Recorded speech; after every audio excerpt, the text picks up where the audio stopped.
Hello everyone, सुप्रभात, good morning. कैसे हो सभी? चलो क्लास स्टार्ट कर देते हैं। सीरियल क्रॉप में अपना आज फर्स्ट लेक्चर है। सीरियल की बात करें तो पहले अपने सीरियल की क्रॉप्स करते हैं। सीरियल है क्या? तो सीरियल्स को बोल देते हैं अनाज की फसलें, है ना। तो कॉमन सी चीज देखते हैं अपने, अनाज की फसलें। सीरियल्स को क्या बोलते हैं? अनाज। और सीरियल शब्द आपसे पूछा जाए, सीरियल्स शब्द कौन सी लैंग्वेज का है, तो आप क्या याद रखोगे? रोमन लैंग्वेज का। ये रोमन शब्द है सीरियल, जिसका हिंदी में अर्थ होता है अनाज, जिसको अपने खाने के रूप में यूज कर लेते हैं अनाज को। मोस्टली अनाज की 6 क्रॉप्स होती है। दोनों सीजन में मिलाकर कितनी क्रॉप ग्रो करते हैं? अपने 6। जैसे कि रबी के अंदर अपने गेहूं और जौ को ग्रो कर लेते हैं, गेहूं और जौ को उगा देते हैं अपने। और खरीफ के अंदर देखा जाए तो अपने मक्का को, धान को, ज्वार को और बाजरा को। तो मोस्टली 6 क्रॉप को अपने ग्रो कर लेते हैं सीरियल क्रॉप में, जो रोमन लैंग्वेज का शब्द है। और इसमें जो पहली क्रॉप है वो अपने रबी की क्रॉप कर रहे हैं, जिसका नाम है वीट। कौन सी? गेहूं। मोस्ट इंपॉर्टेंट है गेहूं की क्रॉप। यहां से क्वेश्चन पूछा जाता है एग्जाम के अंदर। गेहूं है क्या? तो गेहूं को बोलते हैं अनाज फसलों का किंग, अनाज फसलों का राजा बोलते हैं इसको, अनाज फसलों का राजा। इसको क्या बोलते हैं? अनाज फसलों का राजा बोल देते हैं इसको, गेहूं को, किंग ऑफ सीरियल क्रॉप। अगर अपने इसको बोले किंग ऑफ सीरियल क्रॉप, क्योंकि विश्व में सबसे ज्यादा उत्पादन, विश्व में सबसे ज्यादा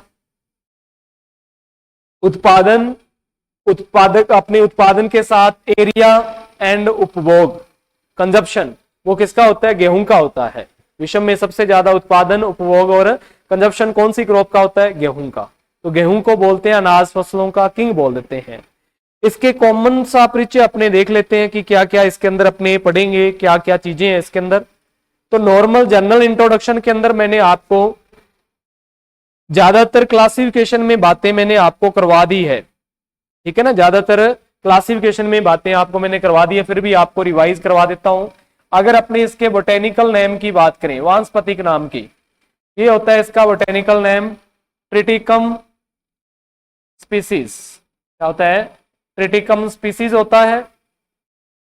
इसकी फैमिली की बात करें, इसके कुल की बात करें, इसका कुल होता है पोएसी, जिसका नया नाम पोएसी है। और इससे पहले इसको बोलते थे ग्रैमनी कुल। कौन सा कुल? ग्रैमनी। और ग्रैमनी से पहले इसको बोलते थे ग्रास कुल, घास कुल। इसके कुल का नाम है घास कुल, ग्रैमनी या ग्रास कुल। उसके बाद में बात करें इसमें गुणसूत्र संख्या, कि गेहूं के अंदर गुणसूत्र कितने होते हैं। तो गेहूं में गुणसूत्र आपको 14 भी मिलेंगे, 28 भी मिलेंगे और 42 ही मिलेंगे। पर आपसे पूछा जाए आधारीय गुणसूत्र, बेस क्रोमोसोम, अगर आपसे पूछा जाए आधारीय गुणसूत्र या बेस क्रोमोसोम पूछा जाए, या फिर एक्स बराबर पूछा जाए, तो ये होते हैं 7। अगर डाइप्लाइड है तो 7 दूनी 14, अगर टेट्राप्लाइड है तो 7 चौक 28, अगर हेक्साप्लॉइड है, छठ गुणित है, तो 7 6 42 हो जाएंगे। उसके बाद में अपने देखें इसके अंदर बोटेनिकल नेम, कुल, गुणसूत्र। कॉमन सी बात, एक इसका ओरिजिन आपको पता होना चाहिए, उत्पत्ति स्थान, कि गेहूं का उत्पत्ति स्थान कौन सा है, पीछे मैंने बताया हुआ आपको। इसका ओरिजिन होता है दक्षिणी पश्चिमी एशिया, दक्षिणी पश्चिमी एशिया, साउथ वेस्ट एशिया इसका उत्पत्ति स्थान है। इसके फूल को क्या बोलते हैं? इसके फूल को अपने स्पाइक बोल देते हैं। इसके फूल को अपने स्पाइक, स्पाइक को ही अपने ईयर बोल देते हैं, या फिर बाली, स्पाइक, ईयर, बाली या हेड, इसका फूल होता है, ठीक है। तो बोटेनिकल नेम ट्रिटिकम स्पीसीज, इसकी बहुत सारी स्पीसीज है, आगे पढ़ेंगे अपने। उसके बाद में कुल, पोएसी, ग्रैमनी या ग्रास कुल, गुणसूत्र 14, 28, 42, उत्पत्ति स्थान दक्षिणी पश्चिमी एशिया, और फूल इसका स्पाइक, ईयर या बाली होता है। उसके बाद में अगर अपने इसके फल प्रकार की बात करें, कि गेहूं के अंदर फल प्रकार किस प्रकार का होता है, तो फल प्रकार होता है इसके अंदर कैरियोप्सिस। क्या होता है अभी? कैरियोप्सिस होता है। कैरियोप्सिस प्रकार का इसमें फल प्रकार होता है। अगर अपने देखें इसमें कि पोलिनेशन किस प्रकार का होता है गेहूं में, परागन, तो परागन इसके अंदर होता है सब परागन, सेल पोलिनेटेड है ये, इसमें सब परागन होगा, सेल पोलिनेटेड है।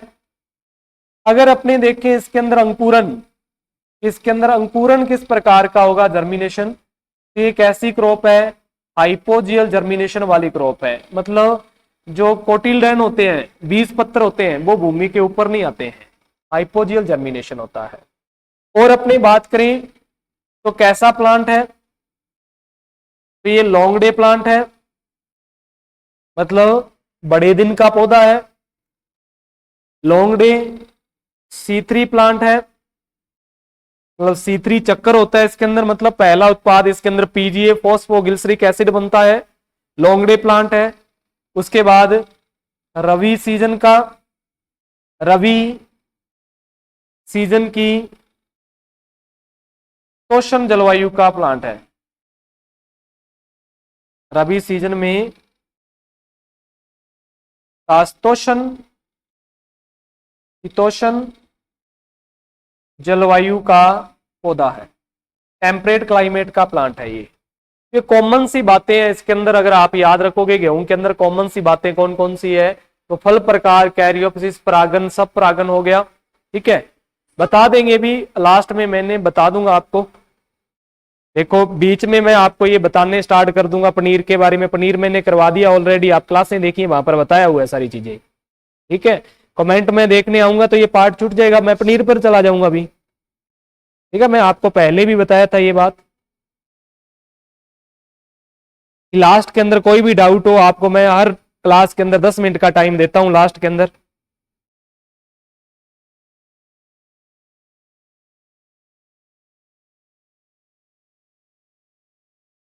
राहुल जी, पहले तो अपनी लैंग्वेज को आप सुधारिए, चश्मा लगा लीजिए, कमेंट दिखाई नहीं देते हैं। आपने मेरी पीछे की क्लासें देखी है क्या? आपने मेरी पीछे की क्लासें देखी है? मैं हर एक क्लास में क्या बात बोलता हूं, आपने मेरी पीछे की क्लासें देखी है, तो लास्ट में मैं डाउट सेक्शन रखता हूं, क्लास छोड़ के भागता नहीं हूं मैं, हर एक कैंडिडेट को मौका देता हूं क्वेश्चन पूछने का। आपका अगर क्वेश्चन है तो आप एनिमल हस्बेंड्री की क्लास देखिए, उसके अंदर मैंने बताया हुआ आपको हर एक चीज। अगर आपने एनिमल हस्बेंड्री की क्लासें लगाई है तो उसमें पनीर का परसेंटेज भी बताया होगा पानी का।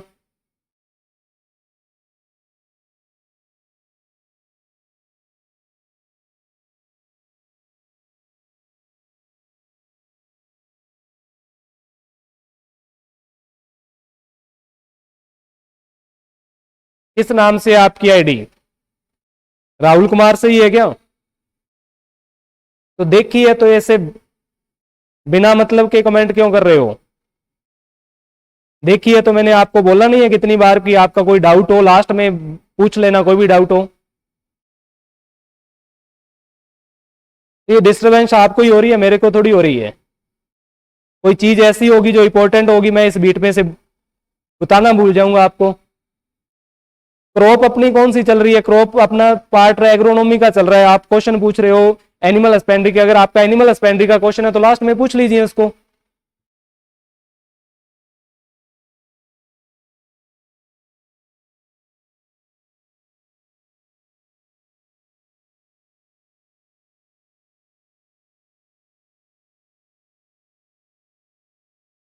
बोल देंगे भी, हर एक चीज बोल देंगे।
जहां पर आपको अच्छा लग रहा है वहां पर क्लास लीजिए, ये भी क्लास मिलेगी, उसके बाद में भी क्लास मिलेगी। शिव कुमार आपको यहाँ पर अच्छा लगता है वहां पर क्लास लीजिए, किसी के साथ वो नहीं है।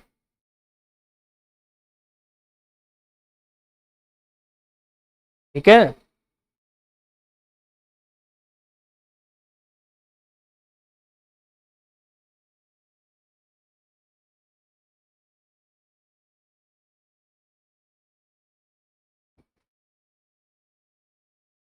जैसा आपको यहाँ पर क्लास अच्छी लगती है वहां पर क्लास लीजिए, बीच में कमेंट मत कीजिए। आपको मैंने पहले ही बोल दिया है कि लास्ट में जब मैं क्लास आपकी 12-15 पर छोड़ता हूं तो 12-10 पर आपसे पूछता हूं कोई डाउट है क्या आपका। और पूरी एनिमल हस्बेंड्री की जितने भी लेक्चर हुए उसमें लास्ट में कोई भी क्लास देखना, अगर मैंने क्लास बीच में छोड़ के बोला होगा आपको कि बस क्लास खत्म होगी आपकी, तो बीच में वो पूछता हूं कि आपका कोई डाउट है तो बोलो। अब मैं बीच में आपके डाउट देखना स्टार्ट कर दूंगा तो ये क्लास कहां से पूरी होगी। पहली बात, आप पढ़ रहे हो, आपको पता ही नहीं है बोलने का कि टीचर के साथ बोला कैसे जाता है। नॉलेज की बात तो दूर की है, सिलेक्शन होने की बात तो दूर की है, उस बंदे को यही नहीं पता कि टीचर के साथ बोला कैसे जाता है।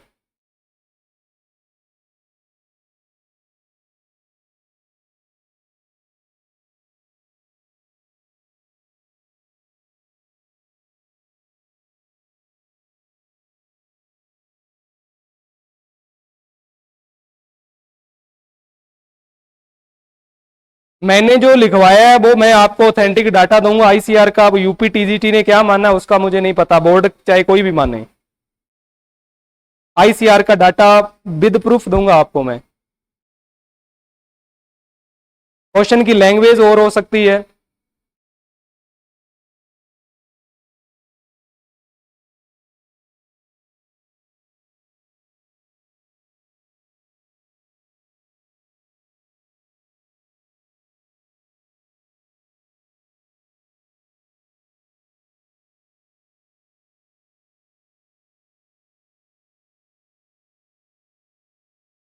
आपने अगर शिव कुमार क्लासें लगाई है तो देखो, नहीं देखनी है तो मत देखो। आपको कोई यहां पर कोई बांध के थोड़ी लेके आए हैं भी आप देखो ही देखो।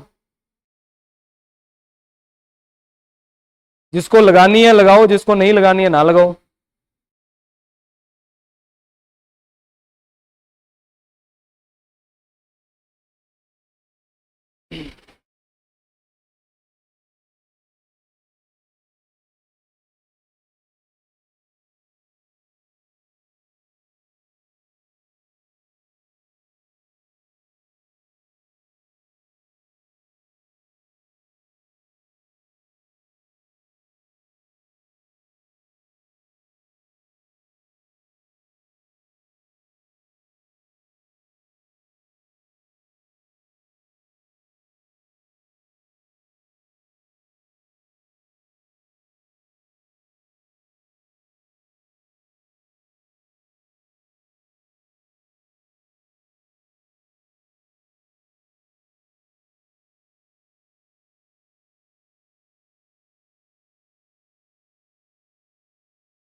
तो पूछो, डाउट पर पूछने का टाइम आता जब डाउट पूछो ना। मैंने आपको कितनी बार बोल दिया कि डाउट लास्ट में पूछो, मैं आपको टाइम दे रहा हूं। आप बीच में, अब ये जो पार्ट था वो आपका रह चुका है जो मैं करवा रहा था।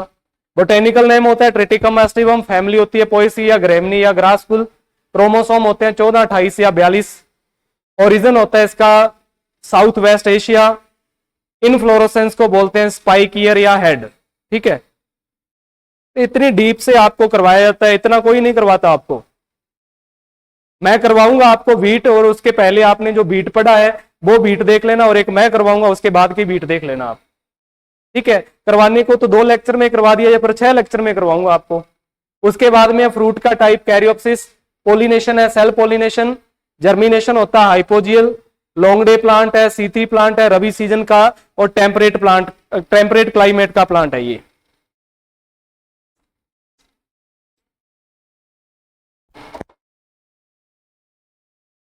उसके बाद देखो आगे, क्षेत्रफल, उत्पादन,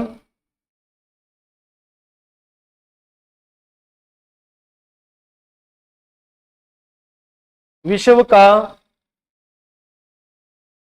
मुख्य खाद्यान्न गेहूं। उसके बाद में है धान। भारत का मुख्य खाद्यान्न,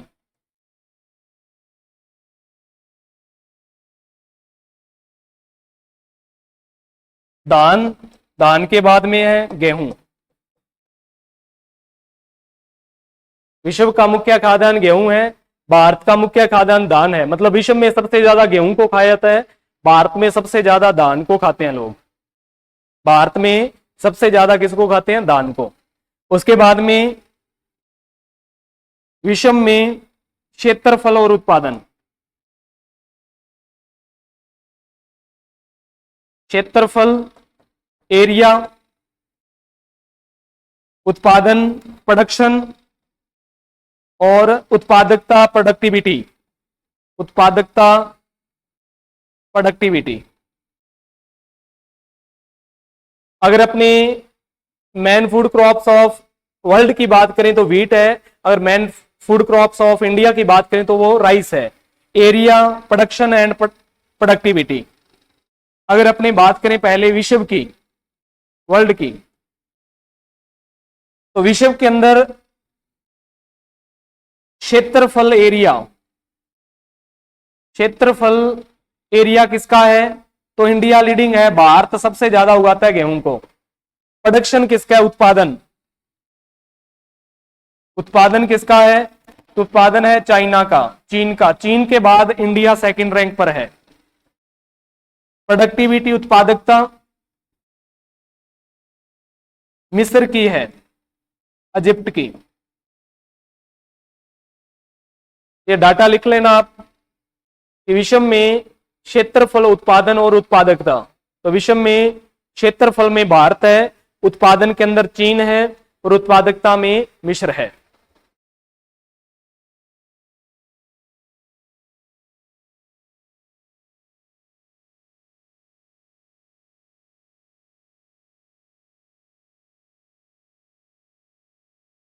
ठीक है, तो क्षेत्रफल, उत्पादन और उत्पादकता। क्षेत्रफल इंडिया, उत्पादन चाइना, और उत्पादकता क्या है? मिस्र की है, इजिप्ट की है। ठीक है, याद रखोगे आप। तो थोड़ा सा नोट डाउन कर लेना, ये डाटा है, और डाटा आपको पता है कि हर साल का चेंज होता है ना, तो डाटा चेंज होता रहेगा। तो अब का जो लेटेस्ट डाटा है वो अपने लिखेंगे, 2022-23 का लिखेंगे। जो फाइनल डाटा है, एस्टिमेट का डाटा नहीं लिखेंगे। तो क्षेत्रफल, उत्पादन और उत्पादकता। तो विश्व में क्षेत्रफल भारत, उत्पादन में चीन, और उत्पादकता में इजिप्ट है। उत्पादकता में कौन है? इजिप्ट।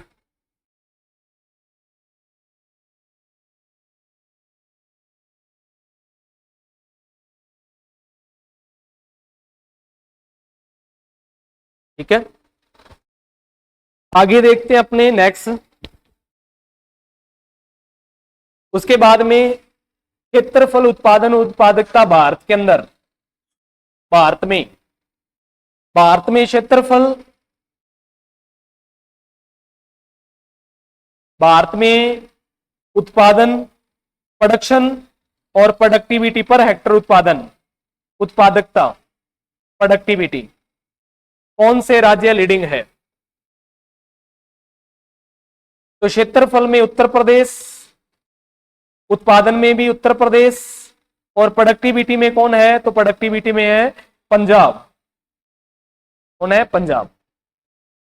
तो भारत के अंदर क्षेत्रफल में उत्तर प्रदेश, उत्पादन में भी उत्तर प्रदेश, और उत्पादकता में पंजाब। क्षेत्रफल, उत्पादन और उत्पादकता भारत के अंदर। कि आपसे पूछा जाए भारत का ऐसा कौन सा राज्य है जिसका क्षेत्रफल सबसे ज्यादा है? भारत का ऐसा कौन सा राज्य है जिसका क्षेत्रफल सबसे ज्यादा है?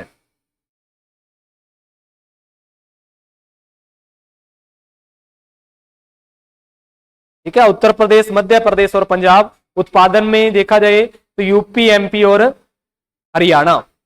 और उत्पादकता में देखा जाए तो पंजाब है। उत्पादकता में देखा जाए तो पंजाब है।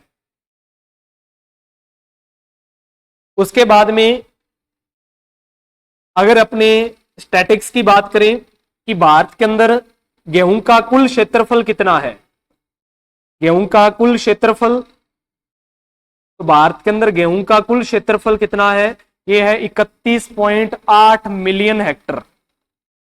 31.8 मिलियन हेक्टर क्षेत्रफल में गेहूं उगता है। उत्पादन की बात करें कि उत्पादन कितना है, प्रोडक्शन कितना है, तो 110 मिलियन टन, एवरेज याद रखोगे 110 मिलियन टन। और बात करें उत्पादकता, प्रोडक्टिविटी, उत्पादकता की बात करें तो उत्पादकता है 35 quintal per hectare. 35 quintal per hectare. तो ये करंट डाटा है 2022-23 का, इसको थोड़ा नोट डाउन कर लीजिएगा। ठीक है, 2022-23।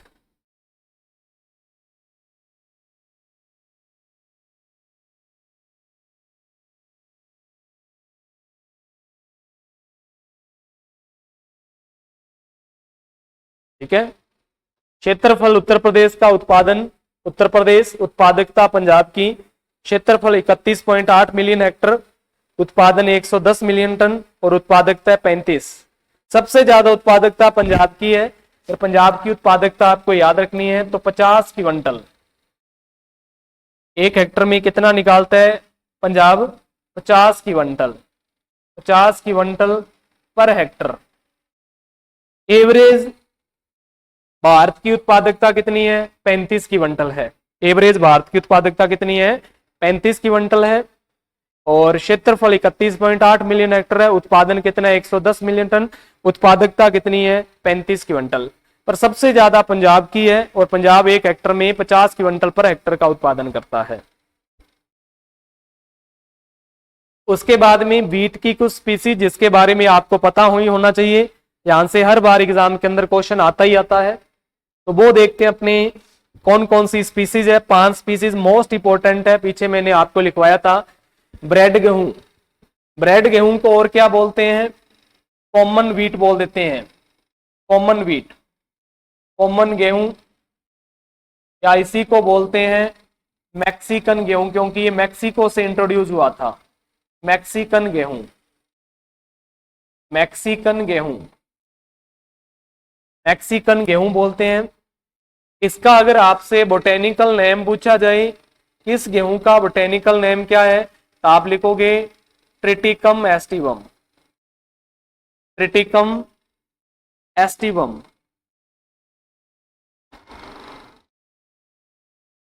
ट्रिटिकम एस्टिवम इसका वैज्ञानिक नाम है, ट्रिटिकम एस्टिवम, मैक्सिकन गेहूं का। मैक्सिको से इसको इंट्रोड्यूस किया गया है। सर्वाधिक क्षेत्रफल है इसका। सर्वाधिक उगाए जाने वाला गेहूं कौन सा है, सर्वाधिक क्षेत्रफल, तो सर्वाधिक क्षेत्रफल कौन से गेहूं का है, तो ट्रिटिकम एस्टिवम का है। सर्वाधिक उपभोग, सर्वाधिक उत्पादकता और सर्वाधिक क्षेत्रफल मैक्सिकन गेहूं का ही है। हरित क्रांति, हरित क्रांति जो 1966-67 के अंदर आई थी, हरित क्रांति के लिए जिम्मेदार गेहूं यही है। हरित क्रांति के लिए जिम्मेवार, हरित क्रांति के लिए जिम्मेवार गेहूं कौन सा है, जिसके कारण हरित क्रांति संभव हो पाई थी, वो गेहूं कौन सा है, तो वो है ब्रेड व्हीट, जिसको कॉमन व्हीट, ट्रिटिकम एस्टिवम। सर्वाधिक क्षेत्रफल है, सबसे ज्यादा कंजप्शन होता है इसका, सबसे ज्यादा लोग इसको उगाते हैं, सबसे ज्यादा इसको खाते हैं, सबसे ज्यादा उत्पादन भी इसी का होता है। ये छठ गुणित होता है। कैसा होता है ये, छठ गुणित गेहूं होता है। छठ गुणित मतलब इसमें क्रोमोसोम, अगर इसमें गुणसूत्र संख्या की बात करें तो इसके अंदर गुणसूत्र होते हैं 6x बराबर 42, ये छठ गुणित होता है, हेक्साप्लॉइड होता है। हेक्साप्लॉइड मतलब इसमें 3 जीनोम होते हैं, ए बी और डी, एक एक इसकी कॉपी होती है। ये इसके अंदर पाए जाने वाले जीनोम है, ये छठ गुणित होता है। ब्रेड बीट मैक्सिकन गेहूं 87% से ऊपर का एरिया है इसका, 87% से ऊपर का एरिया है किसका, छठ गुणित का, ब्रेड बीट का या फिर ब्रेड गेहूं का। गुणसूत्र संख्या 42 होती है इसके अंदर। हरित क्रांति कब आई, तो लिख सकते हो आप 1966-67 के अंदर आई थी। हरित क्रांति विश्व के अंदर मुख्य योगदान देने वाले जो साइंटिस्ट थे उनका नाम था doctor N E Borlaug, doctor N E Borlaug, doctor Norman E Borlaug, और भारत के अंदर डॉक्टर एम एस स्वामीनाथन। ठीक है, तो उन्होंने जो हरित क्रांति संभव हुई थी वो कौन से गेहूं की देन थी, वो मैक्सिकन गेहूं की देन थी ना। इस कारण आप बुक के अंदर जो गेहूं का वैज्ञानिक नाम पढ़ते हो वो कौन सा होता है, ट्रिटिकम एस्टिवम लिखा होता है। बाकी ट्रिटिकम स्पीसीज, क्योंकि इसकी बहुत सारी स्पीसीज है। भारतीय गेहूं जिसको अपने भारतीय बोना गेहूं भी बोल देते हैं, इंडियन ड्वार्फ बीट भी बोलते हैं इसको, ये होता है ट्रिटिकम स्पैरोकोकम, ट्रिटिकम स्पैरोकोकम, ट्रिटिकम स्पैरोकोकम, ये कौन सा है, ट्रिटिकम स्पैरोकोकम है। और अगर अपने इसमें गुणसूत्र की बात करें, क्रोमोसोम गुणसूत्र संख्या, तो ये होता है 2n बराबर 6x बराबर 42। मतलब ये भी गेहूं का होता है, हेक्साप्लॉइड होता है, छठ गुणित गेहूं होता है ये, छठ गुणित। ये भी गेहूं कैसा होता है, छठ गुणित गेहूं होता है। ठीक है, इसको याद रखोगे आप। इंपॉर्टेंट सी 5 प्रजातियां लिखेंगे, अपने पीछे लिखी भी हुई है, पर इनके बारे में डिटेल बतानी जरूरी थी।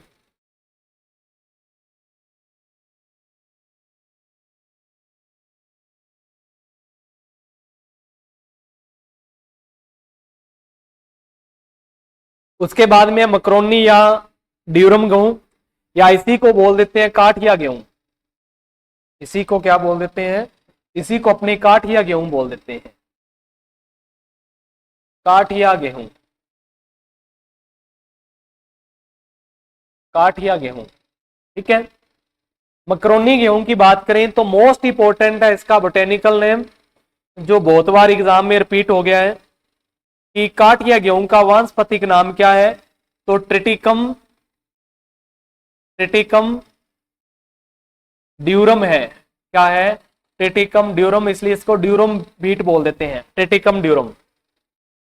इस मकरोनी गेहूं पर सबसे ज्यादा काम कहां पर होता है, तो इंदौर एमपी के अंदर इस पर सबसे ज्यादा काम होता है, ट्रिटिकम ड्यूरम पर। ट्रिटिकम ड्यूरम की अगर बात करें, इसका उपयोग क्या है, इसका यूज क्या है, इसका यूज करते हैं सूजी के आटे के रूप में, या फिर जो सेवियों का आटा होता है उसको बनाने के लिए, या फिर मकरोनी वगैरह उसको बनाने का जो आटा होता है वो कौन सा होता है, तो मकरोनी गेहूं का होता है।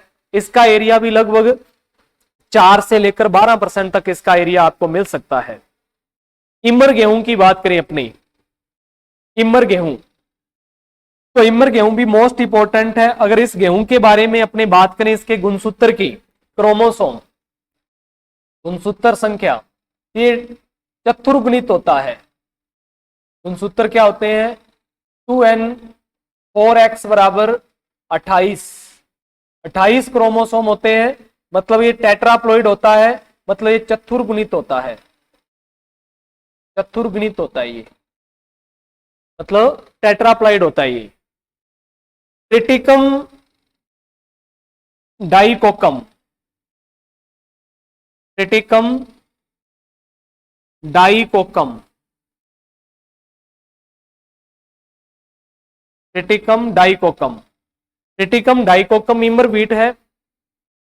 और इमर वीट की बात करें तो इसका नाम ही क्या है, इमर बीट है ना, इसका नाम याद रखना। इमर बीट किसको बोलते हैं, ट्रिटिकम डाइकोकम को।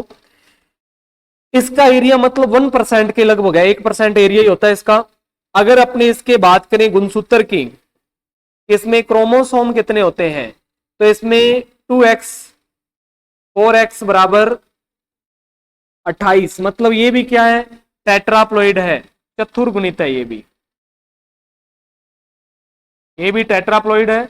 इसका उपयोग मोस्ट इंपॉर्टेंट है, इसका जो यूज है वो मोस्ट इंपॉर्टेंट है। इसका उपयोग, वो उपयोग क्या है, दक्षिण भारत में, दक्षिण भारत में उपुमाव, उपुमाव, उपुमाव जो डिश है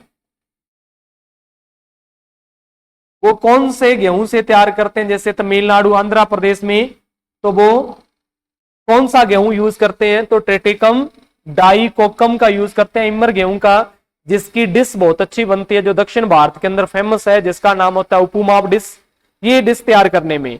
उसके बाद में इन कॉर्न गेहूं, इन कॉर्न गेहूं कौन सा है, तो इसका बोटेनिकल नेम होता है ट्रिटिकम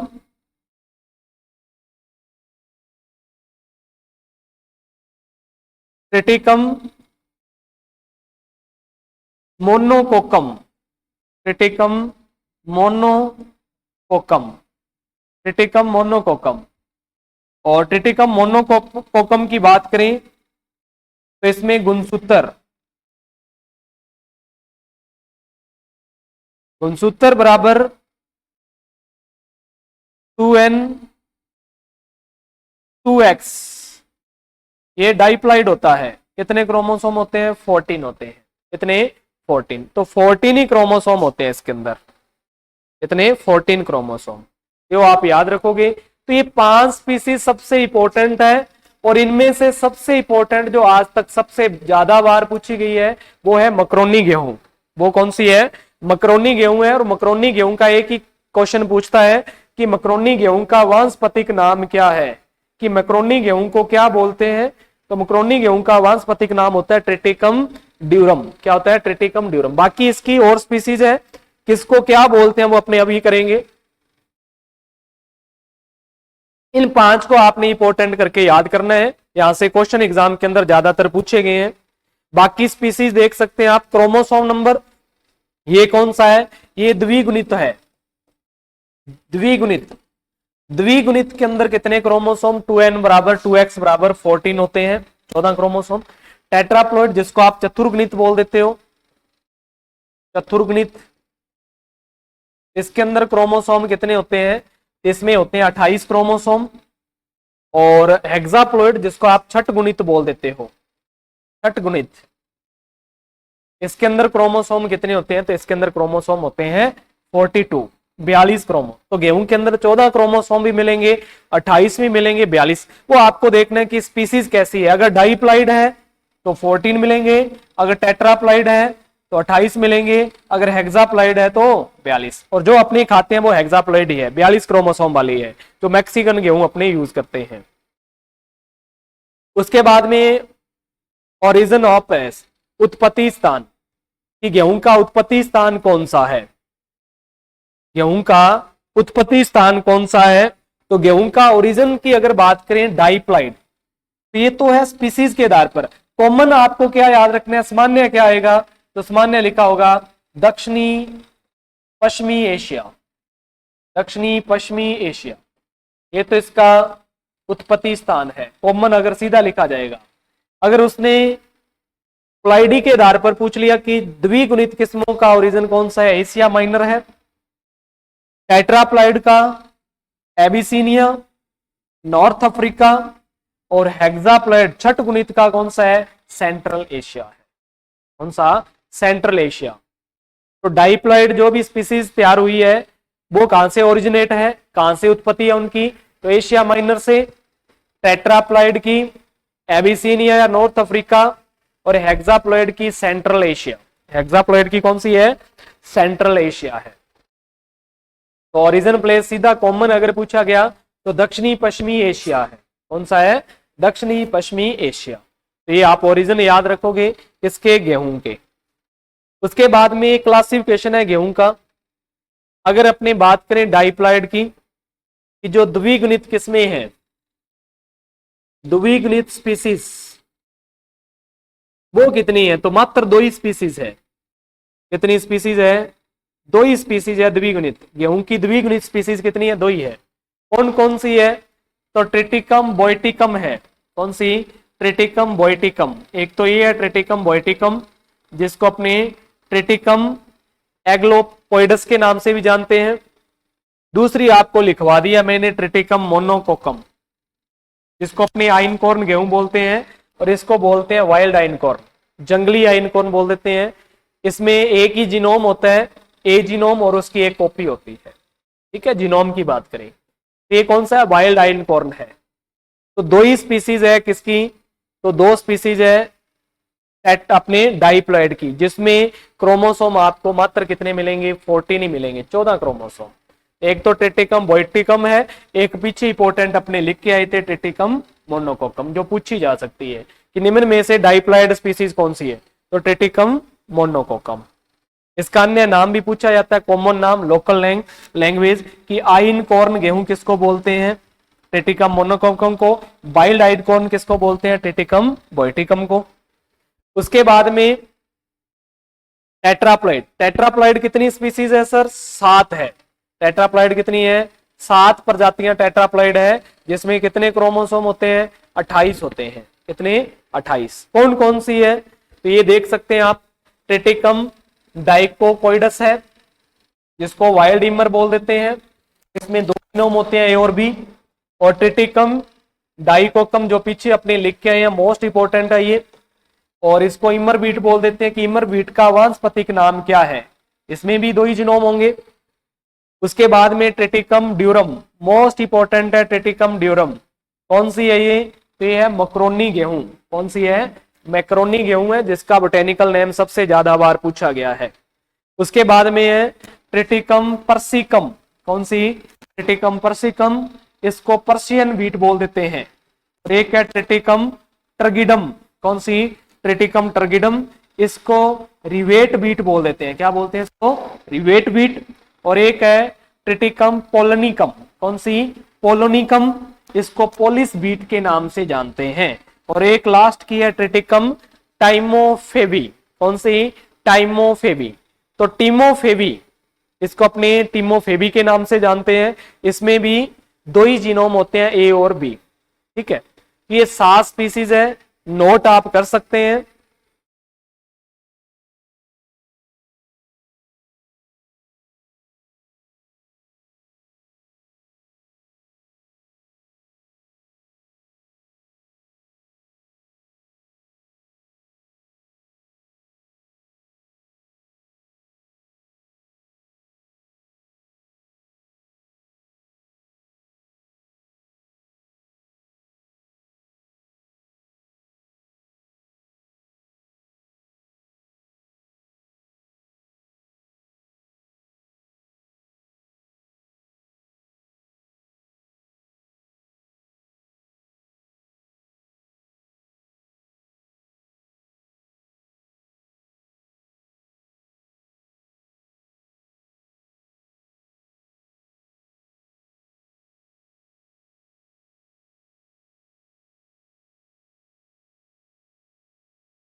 कॉमन पूछेगा तो सीधी सी बात है, किसके पूछेगा?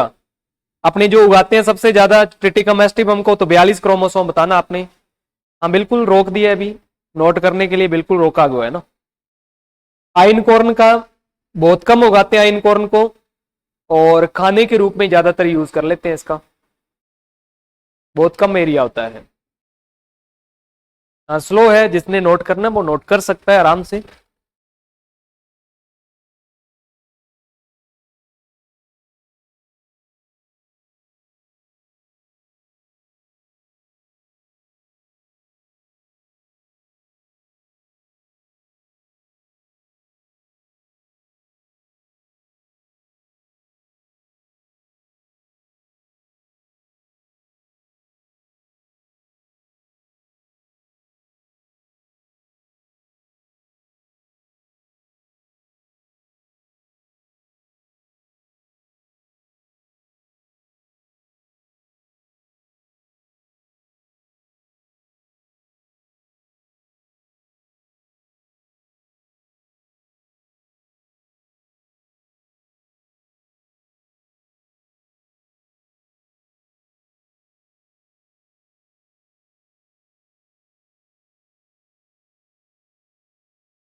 ओके हो गया।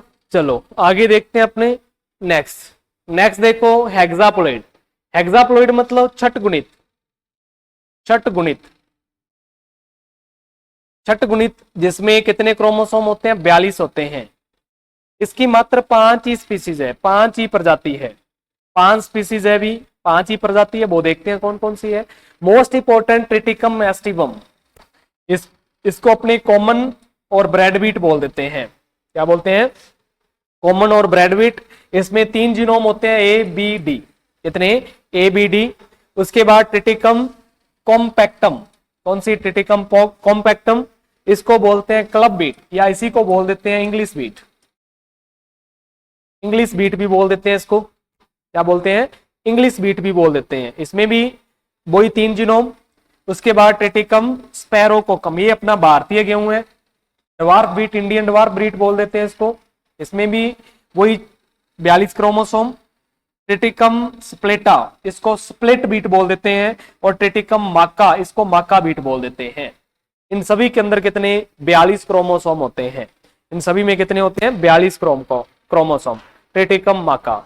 तो अपने ज्यादातर 2 तो डाइप्लाइड पड़ी है, 7 कैसी है? तो 7 अपनी टेट्राप्लाइड है, और 5 कैसी है? 5 अपनी हेक्साप्लाइड है। तो 2, 7, 9, 9 और 5 14, ज्यादातर 14 स्पीसीज को अपने देखते हैं गेहूं के अंदर। इन 14 में से भी मात्र 5 स्पीसीज ऐसी है जिनसे एग्जाम के अंदर क्वेश्चन पूछा जाता है, जिनसे एग्जाम के अंदर क्वेश्चन पूछा जाता है। ठीक है, जिससे एग्जाम के अंदर क्वेश्चन पूछा जाता है। ये रहा रिवेट बीट ट्रिटिकम टर्गिडम। क्या है? ट्रिटिकम टर्गिडम। रिवेट बीट बोल देते हैं ट्रिटिकम टर्गिडम को।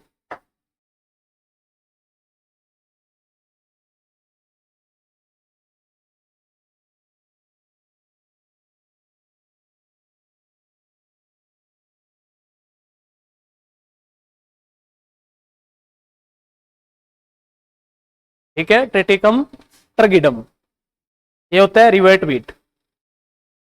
फिर 5 स्पीसीज है जो कैसी है? हेक्साप्लॉइड है, जिसमें 42 क्रोमोसोम होंगे। कितने होंगे सर? 42 होंगे। और कॉमन 5 स्पीसीज ऐसी है जिससे एग्जाम में बार बार क्वेश्चन पूछा जाता है। उन 5 को आप अच्छे से याद करोगे। और उनमें सबसे इंपॉर्टेंट होती है ट्रिटिकम ड्यूरम, जिसको काटिया या मकरोनी गेहूं बोल देते हैं, जिसकी सूजी या सेमियों का आटा बनाया जाता है।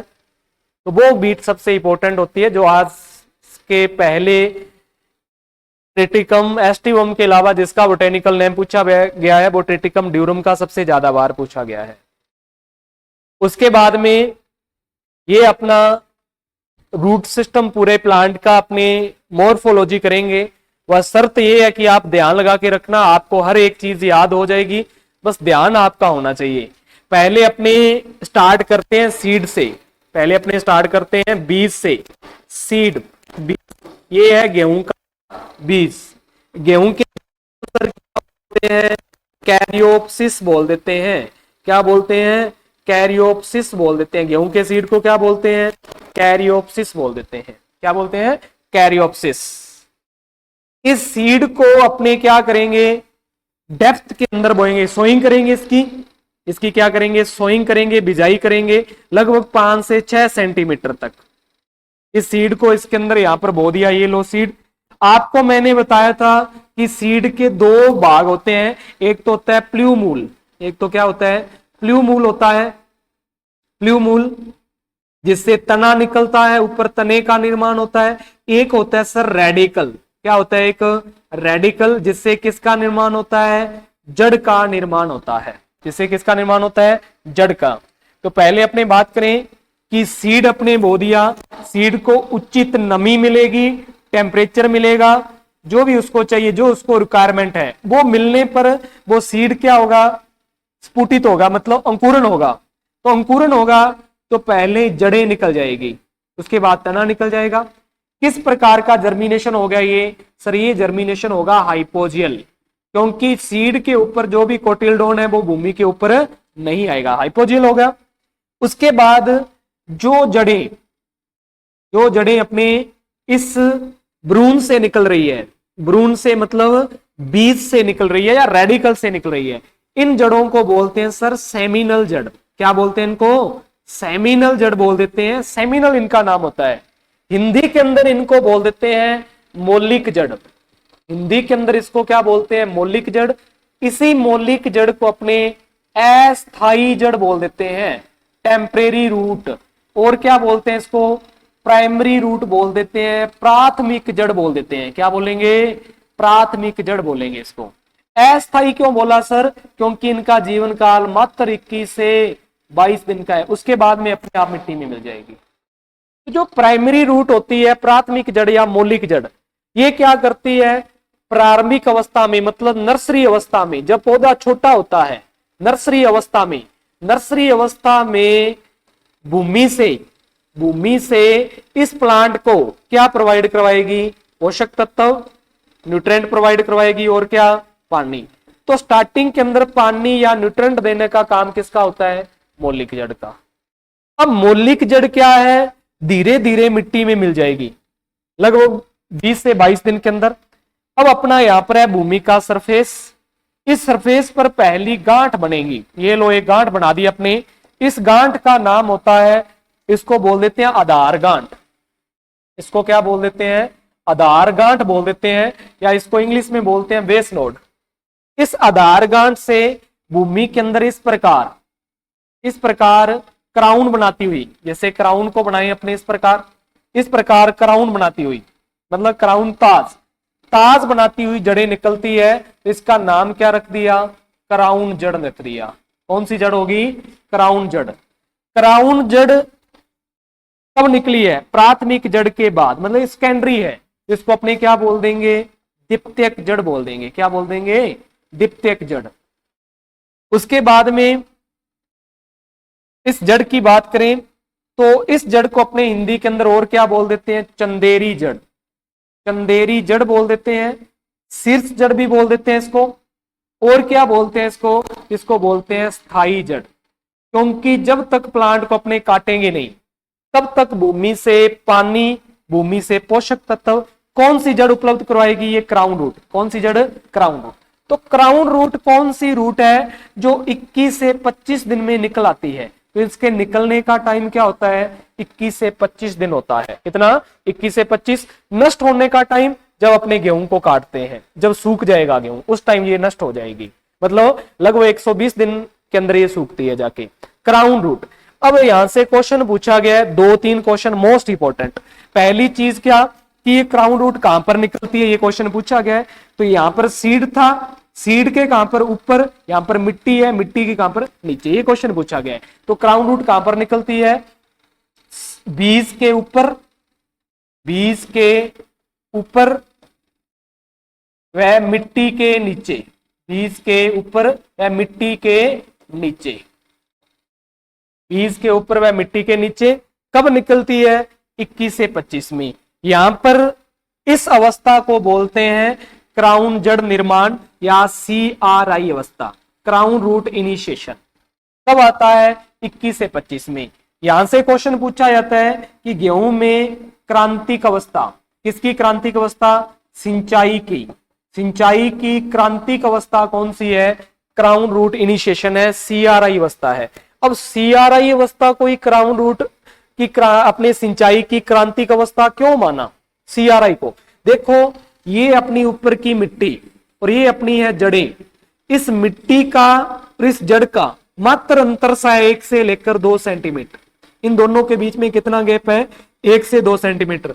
मान लिया कि 21 से 25 दिन में अपने इसको पानी नहीं दिया, तो ऊपर की जो मिट्टी है ये क्या हो जाएगी? पानी की कमी से सूख जाएगी। अब ऊपर की मिट्टी का पानी की कमी से सूख गई, क्या इन जड़ों को सूखने में ज्यादा टाइम लगेगा? नहीं लगेगा। इसलिए अपने बोलते हैं कि गेहूं के अंदर जो सिंचाई करनी चाहिए वो CRI अवस्था पर करनी चाहिए 21 से 25। क्यों? क्योंकि ये अपनी परमानेंट रूट है और परमानेंट रूट अपनी सूखनी नहीं चाहिए। अगर वो सूख गई तो ऊपर का पूरा प्लांट क्या हो जाएगा? सूख जाएगा। ऊपर का पूरा प्लांट क्या हो जाएगा? सूख जाएगा और अपना प्रोडक्शन नहीं होगा। इसलिए CRI पर अपने को पानी देना चाहिए। ये इसका लॉजिक होता है। अगर अपने लॉजिक की बात करें कि CRI पर ही क्यों पानी देना चाहिए, तो इसलिए पानी देना चाहिए क्योंकि अपनी ये परमानेंट रूट है। उसके बाद ये CRI का कंसेप्ट किसने दिया? साइंटिस्ट थे जिनका नाम है BL भारद्वाज। BL भारद्वाज, इन्होंने बताया कि गेहूं के अंदर सिंचाई, पहली सिंचाई 21 से 25 दिन में करनी चाहिए। उसके बाद आपसे जड़ प्रणाली पूछे तो कैसा रूट सिस्टम होता है? फाइबर, रेशा जड़ प्रणाली होती है। कैसी? रेशा जड़ प्रणाली, ये होती है रेशा जड़ प्रणाली। ये है पहली पार्ट हो गया अपने रूट का। पहला पार्ट क्या हो गया? रूट का। पहला पार्ट क्या है? रूट का। पहला पार्ट रूट। रूट आपको समझ में आ गई होगी, पहली रूट हो गई है। पीछे मैंने ये लिखवाया हुआ आपको, किसके अंदर लिखवा दिया था पूरे का पूरा? ये आपको क्लासिफिकेशन में लिखवा दिया गया था। और नॉर्मल सा आपने नोट करना है तो इस प्रकार का नोट आप कर सकते हैं। बाकी फिर मैं इसको इरेज करूंगा, हटाऊंगा इसको।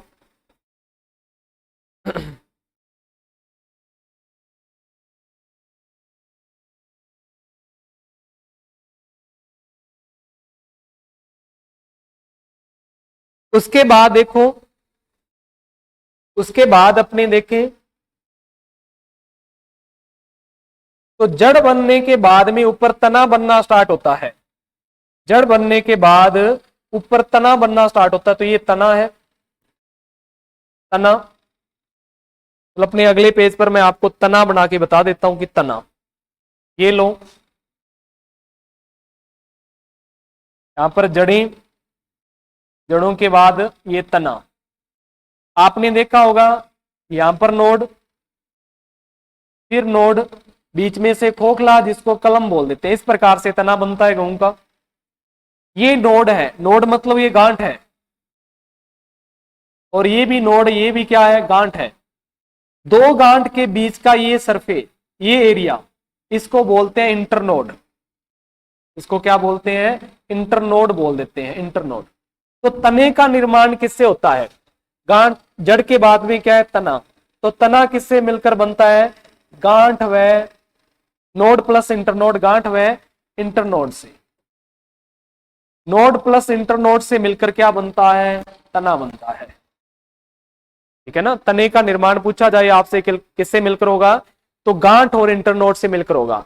तने के बाद में पत्ती, तने के बाद में पत्ती, पत्ती की बात करते हैं अपनी।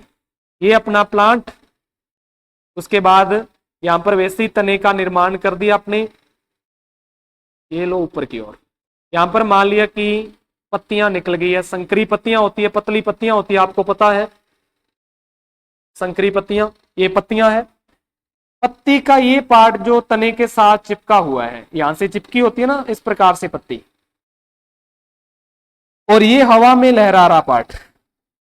दो पार्ट होते हैं पत्ती के। ये पत्ती जो हवा में लहराई है, इसको बोलते हैं सीथ या सिल्थ बोल देते हैं, ब्लेड। इसको बोलते हैं ब्लेड, सिल्थ नहीं, ब्लेड।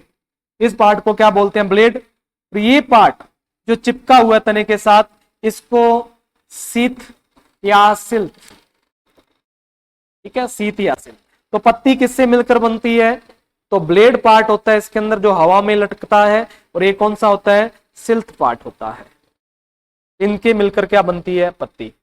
और तना बीच में से खोखला होता है जिसको अपने कलम बोल देते हैं। सीरियल क्रॉप का बीच में से ज्यादातर पतला, जैसे गेहूं का है, जौ का है, या धान का है, या जई का है ना, इनका तना बीच में से पतला होगा। उसके बाद में एक पत्ती याद रखोगे ऊपर, ऊपर की टॉप मोस्ट, यहां पर मान लिया कि टॉप मोस्ट पार्ट है। इस पत्ती को बोलते हैं फ्लैग लीफ। इस पत्ती को क्या बोलते हैं? फ्लैग लीफ बोल देते हैं। ये मोस्ट इंपॉर्टेंट पत्ती है। कौन सी पत्ती? शीर्ष पत्ती होती है, ये टॉप मोस्ट पत्ती होती है, शीर्ष पत्ती। इसका प्रकाश संश्लेषण में सबसे ज्यादा योगदान होता है। प्रकाश संश्लेषण में, प्रकाश संश्लेषण में सबसे ज्यादा योगदान कितना? 56% प्रकाश संश्लेषण कौन करती है? तो फ्लैग लीफ ही करती है। झंडा पत्ती बोल देते हैं फ्लैग लीफ।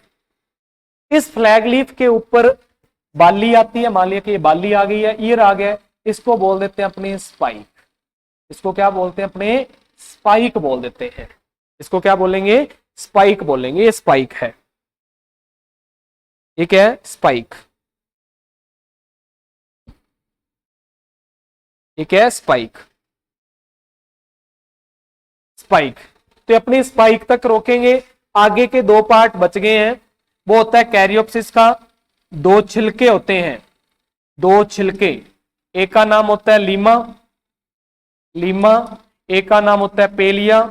उसके बाद में रेचिस वगैरह की बात करेंगे, ये कल का पार्ट रहेगा। और ये भी क्या है, मोस्ट इंपॉर्टेंट पार्ट है और नॉलेज, नॉलेज के लिए अच्छा पार्ट है, यहां से क्वेश्चन भी पूछे जाते हैं। तो यहां तक आप अपने फ्लैग लीफ तक रोकेंगे आज की क्लास को,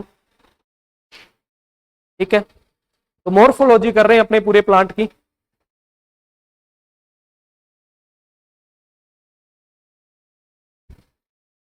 बफरिंग नहीं हो रहा, भी ठीक है बिल्कुल। अब किसी का कोई डाउट है तो बोल दो, किसी का कोई भी डाउट है, किसी भी प्रकार का आपका डाउट है तो आप लिख सकते हैं, डाउट जो भी है आपका।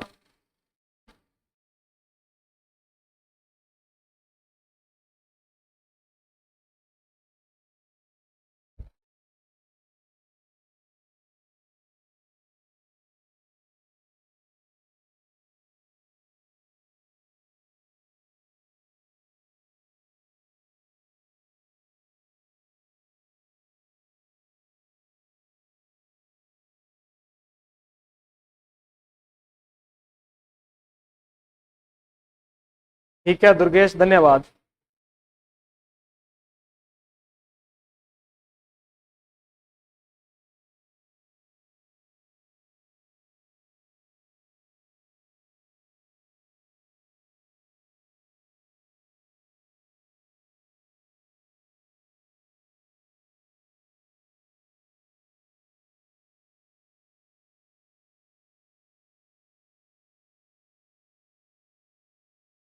ठीक है अंकित।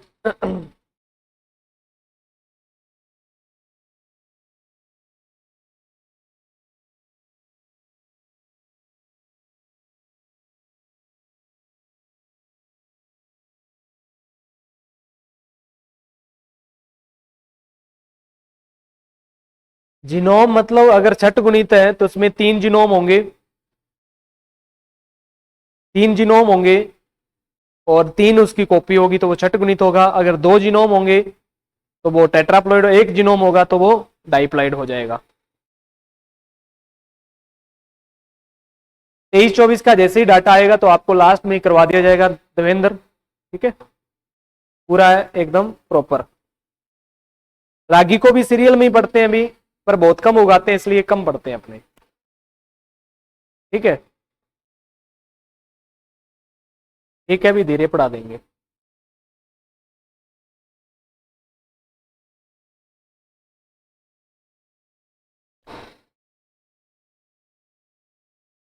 ठीक है, धन्यवाद सभी का, अच्छा है। तो कोई डाउट है तो बताओ।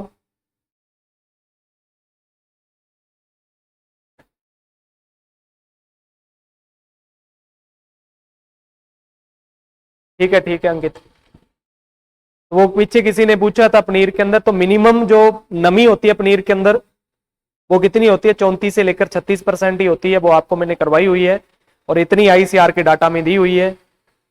अब मैक्सिमम कितनी होती है उसका कोई क्वेश्चन का अलग कोई लैंग्वेज होगी।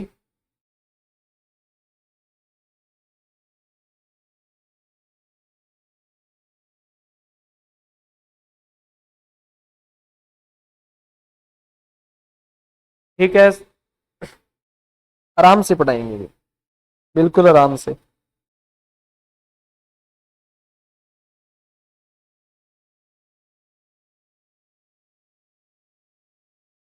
एक जिनोम उसकी कॉपी हो गई, 2 जिनोम हो गए ना।